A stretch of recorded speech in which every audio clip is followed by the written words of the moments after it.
1월 14일 법률방송 로투데이 시작하겠습니다. 첫 소식입니다. 양승태 전 대법원장이 오늘 비공개로 검찰에 재소환돼 조사를 받았습니다. 1차 조사 때와 마찬가지로 양 전 대법원장은 혐의를 부인한 것으로 전해졌는데 양 전 대법원장에 대한 검찰의 영장 청구 여부와 발부 가능성 등을 짚어봤습니다. 심층 리포트 김정래 기자입니다. 서울중앙지검 수사팀이 오늘 오전 9시 30분 양승태 전 대법원장을 비공개로 불러 2차 조사를 시작했습니다. 지난 11일 1차 조사에서 강제징용 소송 재판 거래 의혹 등을 추궁한 검찰은 오늘은 통진당 재판 개입 사건과 부산 법조 비리 은폐 의혹 등에 대한 신문을 이어나갔습니다. 양 전 대법원장은 1차 때와 마찬가지로 기억나지 않는다, 실무진이 알아서 한 일이라는 취지로 혐의를 부인한 것으로 전해졌습니다. 1차 조사 당시 3시간가량 신문 조서를 검토한 뒤 귀가한 양 전 대법원장은 이튿날인 12일 오후 다시 검찰에 나와 조서를 10시간가량 꼼꼼히 다시 검토한 것으로 알려졌습니다. 형사사건 피의자가 검찰 조사 이튿날 다시 검찰에 나와 자신의 신문 조서를 꼼꼼히 검토한 것은 상당히 이례적입니다.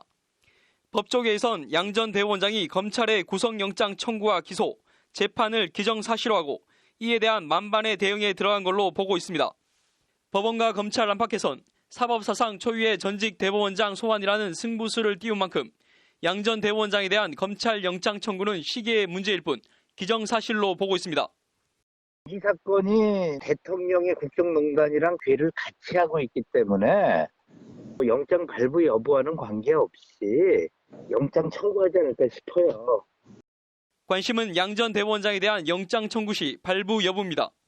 법조계에선 일단 양 전 대법원장에 대한 단독 청구보다는 양 전 대법원장과 박병대, 고영한 전직 대법관을 묶어 함께 영장을 청구할 것이라는 전망이 많습니다. 만약에 박병대, 고영한, 양승태를 같이 청구를 해버리면 고영한하고 박병대는 재청구하는 거잖아요. 그러면 3명인데 3명을 모두 기각시켜버리면 굉장히 부담스럽고 후폭풍이 만만치 않을 거예요. 검찰은 양 전 대법원장에 대한 조사를 마무리한 대로 이르면 이번 주 중 신병 처리 여부 등을 결정할 방침입니다. 전직 대법원장과 검찰 최정의 서울중앙지검 특수일부, 양 전 대법원장과 검찰의 치열한 수싸움과 법리 다툼이 본격 시작됐습니다. 법률방송 김정래입니다. 전국 570여 개 시민사회 단체들로 구성된 정치개혁 공동행동이 오늘 서울 광화문 프레스센터에서 연동형 비례대표제 도입 등 선거제도 개혁을 촉구하는 기자회견을 열고 정치권을 압박했습니다. 기자회견 현장에 이현무 기자가 다녀왔습니다. 선거제도 개혁하라! 개혁하라! 개혁하라! 개혁하라!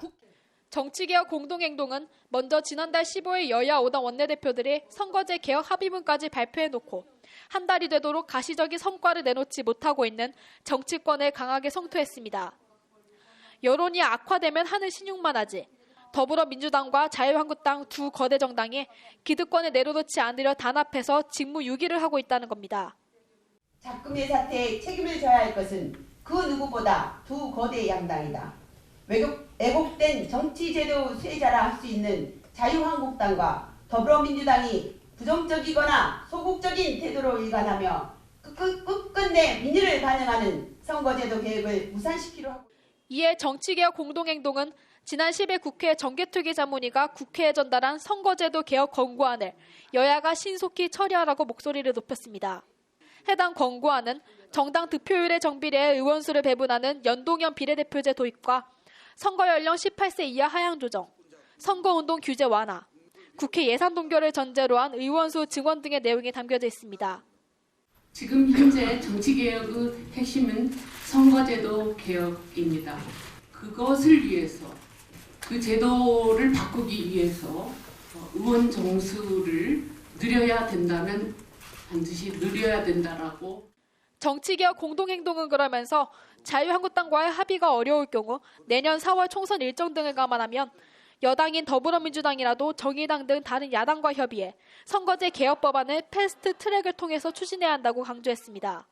1월까지 국회 정개특위에서 합의를 도출하고 2월 임시국회에서 법안을 통과시켜야 할 것이다.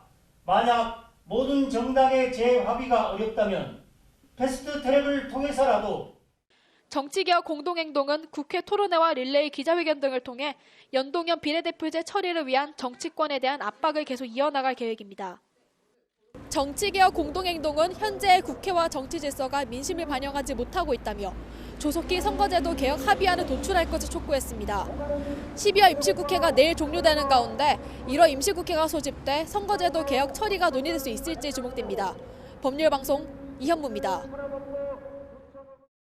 네, 동물보호단체 케어 박소연 대표의 동물 안락사 논쟁이 뜨겁습니다. 법적인 문제 짚어보겠습니다. 이슈플러스 신세아 기자 나와 있습니다. 신 기자, 이번 논란 어떤 내용인가요? 네, 안락사 없는 보호소를 표방해온 이 케어라는 동물보호단체가 네. 지난 2015년부터 최근 4년간 무려 200마리 넘는 이 유기 동물들을 안락사시켰다는 내부 네. 폭로가 나왔습니다. 식용 농장이나 투견 현장 등에서 학대를 받던 개나 고양이 등 구조를 해서 데려와서 안락사를 시켰다는 내용입니다. 네. 근데 그중에는 임신한 어미개도 있었다는 굉장히 충격적인 내용도 나왔습니다. 네, 박소연 대표라는 사람 입장은 어떻게 되나요? 네, 박소연 대표는 지난 11일 이 케어 홈페이지를 통해서 자신의 입장을 밝혔는데요. 네. 한마디로 어쩔 수 없는 선택이었다라는 주장을 하고 있습니다. 네. 구조할 수 있는 동물들은 한정돼 있는데 감당할 수 있는 수준을 넘어서는 동물들을 넘겨봤다 보니 네. 일부는 안락사가 불가피했다. 그런 입장입니다. 언뜻 듣기에도 그러면 받지를 말지 받아놓고 안락사를 시켰다. 잘 이해가 안 되는데 어떤가요? 네, 이런 박소연 대표의 해명에도 불구하고 이 네. 박 대표에 대한 굉장히 비난이 그치지 않고 증폭되는 이유인데요. 네. 애초에 이제 안락사 없는 보호소라는 것을 표방을 해온 데다가 네. 이 박소연 대표가 개 주둥이를 염색을 해서 아픈 것처럼 꾸며서 안락사를 시키자 이런 네. 녹취록까지 공개가 되면서 지금 그야말로 여론의 공분을 사고 있는 상태입니다. 네. 실제로 케어 후원금이 연간 20억 원에 달한다고 합니다. 네. 적어도 후원자들에게는 알렸어야 했던 거 아니냐라는 비난과 함께 후원금 용처를 밝혀라라는 등의 요구가 이제 좀 쇄도하고 있습니다. 네. 이게 법적으로는 어떻게 되나요? 동물보호단체 이런 데서는 이렇게 자의적으로 안락사를 시켜도 되는 건가요? 일단 아무나 안락사를 시키는 건 당연히 안 되고요. 네. 일단 동물보호법은 네. 지자체가 운영 중이거나 아니면 네. 지자체가 지정한 동물보호센터에서는 질병 등을 사유로 안락사를 할 수 있도록 하고 있습니다. 네. 하지만 이 케어의 경우에는 이렇게 지자체가 지정한 동물보호센터가 아니라 일종의 사설보호소이기 때문에 네. 안락사를 할 수 있는 위치에 있는지 여부가 일단 문제가 될 것으로 보입니다. 네. 그럼 그냥 동물보호법 위반으로 처벌을 하면 되는 거 아닌가요? 근데 이게 법적으로는 좀 상당히 애매한 측면이 있는데요. 네.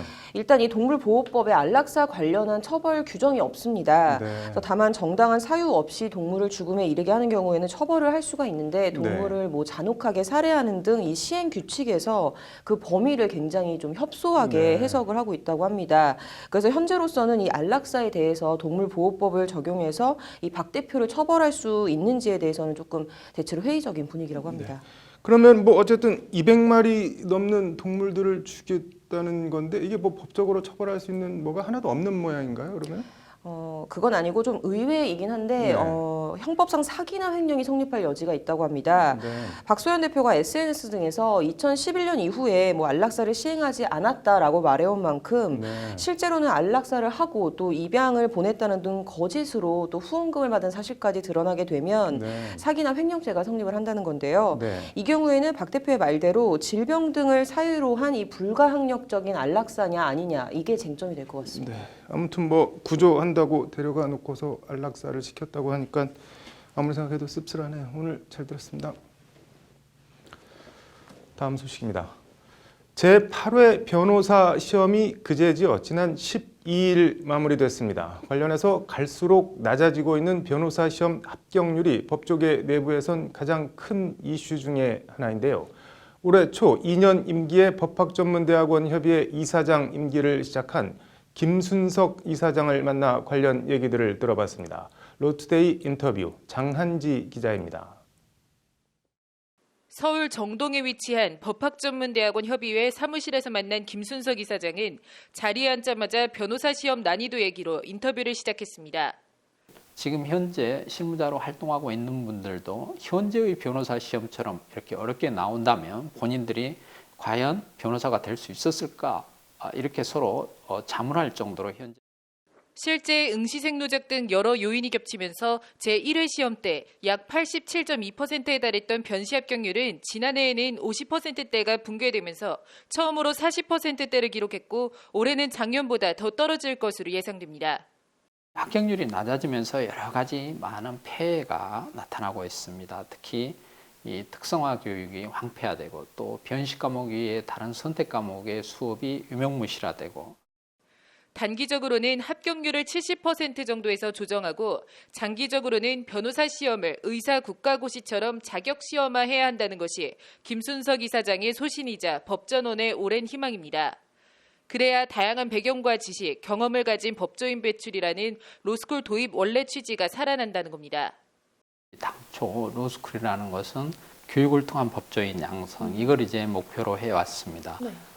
변호사로서의 전문성을 어느 정도 테스트할 수 있으면 되는 것이지 지금처럼 이렇게 어렵고 부담스러운 시험으로 할 필요는 없다고 봅니다.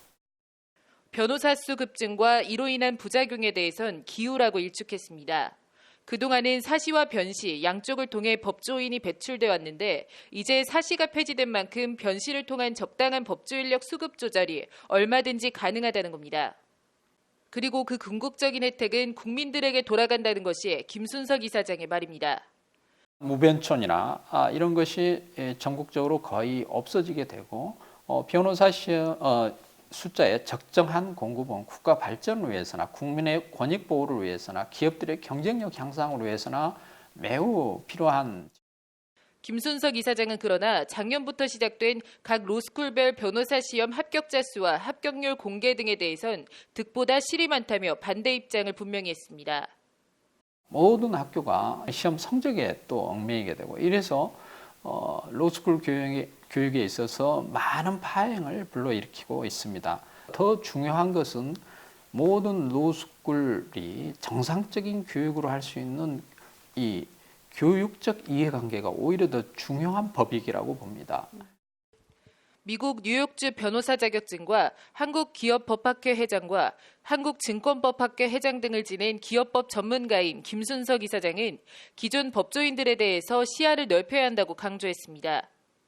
기존 이 송무시장에서의 포화 상태 내지 이러한 불안은 결국은 신임 변호사들이 송무시장뿐만이 아니라 기업이나 다양한 공공영역 등 다양한 영역으로 진출하면서 그러한 문제가 해소될 거라고.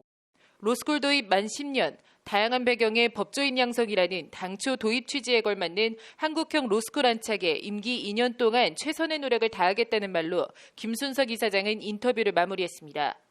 법률방송 장은지입니다. 한 출판사 대표가 다른 유명 출판사에 대해 베스트셀러 순위를 조작했다는 허위 사실을 SNS를 통해 유포했습니다. 사람처럼 감정이 있는 주체가 아닌 법인에 대해서도 명예훼손죄가 성립할까요? 판결로 보는 세상입니다.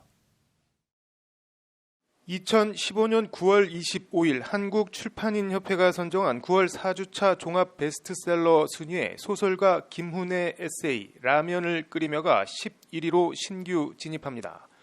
이에 S출판사 대표 이모 씨는 자신의 페이스북에 사재기만이 범죄가 아니다. 이런 사례가 한두 번이 아니었던 것을 알고 있다. 문학동네 알바 댓글러들은 언급하지 않겠다는 등의 확인되지 않은 의혹을 사실로 단정하는 글을 올립니다. 이 글로 이 씨는 정보통신망 이용 촉진 및 정보 보호 등에 관한 법률상 명예훼손 혐의로 기소됩니다. 핵심 쟁점은 문학동네라는 법인에 사람처럼 별도의 훼손될 명예가 있느냐 여부였습니다. 1심은 형법상 명예훼손은 사람의 명예를 훼손해야 한다. 법인은 이에 포함된다고 볼 수 없다며 이 씨에 대해 무죄를 선고했습니다. 기업 등 법인의 명예가 침해된 경우엔 민사상 손해배상 등으로 구제하면 충분하다는 것이 1심 재판부 판단입니다. 2심 판단은 달랐습니다. 법인도 사회적 평가의 대상으로 당연히 명예의 주체가 된다. 해당 게시물 내용은 허위이며 이로 인해 문학동네의 명예가 훼손됐다며 명예훼손을 유죄로 판단했습니다. 재판부는 다만 피고인이 초범이고 재범에 이를 사정이 보이지 않는 점 등을 고려했다며 벌금 300만 원 형의 선고를 유예했습니다. 대법원은 2심 재판부 손을 들어줬습니다. 대법원 1부는 오늘 원심이 공소 사실을 유죄로 인정한 판단은 정당하다며 2심 판결을 그대로 확정했습니다. 베스트셀러 순위에 진입을 해야 더 큰 베스트셀러가 되는 현실. 이를 위한 대형 출판사들의 이른바 사재기 논란 같은 출판계의 고질적인 병폐가 사라지길 바라봅니다. 판결로 보는 세상이었습니다. 이어서 법조계 소식 전해드리겠습니다. 세월호 생존자에 대해 8천만 원씩 국가와 청해진 해운사가 함께 배상하라는 법원 판결이 나왔습니다. 수원지법 안산지원은 오늘 생존자들이 겪고 있는 정신적 고통에 대해 배상해야 한다며 이같이 판결했습니다. 김명수 대법원장이 오늘 경기고양시 사법연수원에서 열린 제48기 사법연수원생 수료식에서 법조인 특권을 버리고 법률가의 사명을 고민하라고 당부했습니다. 김 대법원장은 새내기 법조인들에게 지나친 사익 추구는 국민의 부담이 된다며 이같이 말했습니다. 음주운전을 하다 적발된 현직 판사가 벌금 200만 원 약식 명령에 불복해 법원에 정식재판을 청구했습니다. 이 판사는 지난해 11월 27일 서울 강남에서 혈중 알코올 농도 0.051%, 면허 정지 수준으로 운전하다 경찰 음주 단속에 적발됐습니다. 청와대의 KTNG 사장 인사 개입 등을 주장한 신재민 전 사무관에 대한 공무상 비밀 누설 등 혐의의 기재부 고발 사건이 서울중앙지검에서 서울 서부지검으로 이송됐습니다. 검찰은 관련 사건들을 서부지검에서 수사하고 있어 신재민 고발건도 서부지검으로 보냈다고 밝혔습니다.